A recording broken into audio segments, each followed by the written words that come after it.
ability to navigate within the environment is important for the survival of nearly every species, whether it's to gain food or shelter or to escape from danger. Nearly every species uses navigation in some way.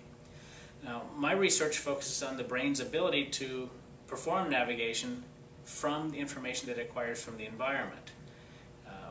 Now, the brain representations that I'm interested in are the representations of location and the representations of direction.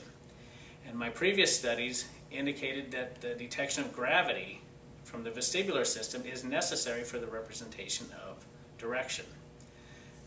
I'm now testing whether animals that lack the ability to perceive gravity are able to navigate within the environment as accurately as animals that can perceive gravity. Now, I just received a grant from the National Institutes of Health to study the role of gravity in our ability to navigate and the brain's ability to represent location, which is carried by these aptly named place cells.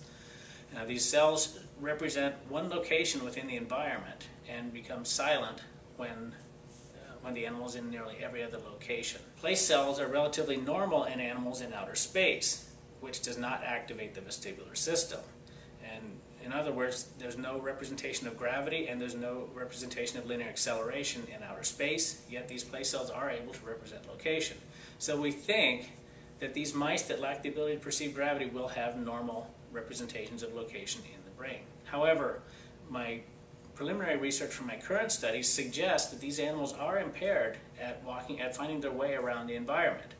And theoretically, that suggests that this place cell signal is not sufficient to allow navigation, but there must be some other representation that contributes to that, such as the head direction signal or the representation of direction, which we know is impaired in these mice.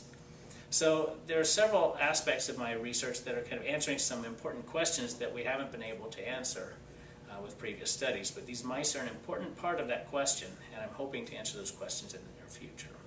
Okay, now, my research assistants and I have been collecting data for the last several months on this project, and we hope to complete some of these projects within the next half a year.